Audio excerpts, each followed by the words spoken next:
న్యాయమూర్తుల నియామకానికి సంబంధించి కీలకమైనటువంటి వ్యాఖ్యలు చేసిన సుప్రీంకోర్టు ఉన్నత న్యాయస్థానానికి జడ్జి నియామకం ప్రక్రియ ఒకే వ్యక్తి విశేషాధికారం కాకూడదని సుప్రీంకోర్టు తేల్చెప్పింది.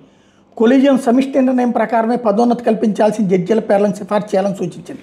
హిమాచల్ ప్రదేశ్లో అత్యంత సీనియర్లైన 2 జిల్లా జడ్జీలకి హైకోర్టు న్యాయమూర్తులుగా పదోన్నతి కల్పించే విషయంలో నెలకొన్న వివాదంలో సర్వోన్నత న్యాయస్థానం శుక్రవారం ఆదేశాలు ఇచ్చింది. జిల్లా జడ్జీల పదోన్నతిపై హైకోర్టు కొలీజియం సమిష్టిగా తమ నిర్ణయాన్ని పునఃపరిశీలించాలని జస్టిస్ ఋషికేశ్ రాయ్, జస్టిస్ ప్రశాంత్ కుమార్ మిశ్రా ధర్మాసనం స్పష్టం చేసింది. అత్యంత సీనియర్లైన తమను కాకుండా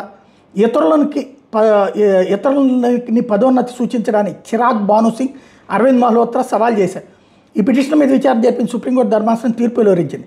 సీనియారిటీతో పాటు ప్రతిభను కూడా హైకోర్టు కొలీజియం పరిగణలోకి తీసుకోలేదని పిటిషనర్లు ఆరోపించారు. హైకోర్టు కొలీజియం సమిష్టిగా నిర్ణయం తీసుకోలేదని తెలుస్తోందని సర్వోన్నత న్యాయస్థాన ధర్మాసనం అభిప్రాయపడింది. హైకోర్టు ప్రధాన న్యాయమూర్తి ఒక్కరే పదోన్నతి సిఫార్సులపై నిర్ణయం తీసుకోకూడదని తేల్చెప్పింది. అంటే కొలీజియం పెట్టారంటే చివరికి చీఫ్ జస్టిస్ ఇష్ట ప్రకారమే అయ్యింది, అందువల్లనే తమకు రాలేదంటే అవునని చెప్పి సుప్రీంకోర్టు కూడా అంది. క్రమంగా న్యాయమూర్తులు తమని తాము నియమించుకునే విషయాల్లో ఎదురవుతున్నటువంటి చివరికి మళ్ళీ అదే కోర్టులో తీర్పుల ద్వారా ముందుకెళ్లాల్సిన పరిస్థితి వచ్చింది.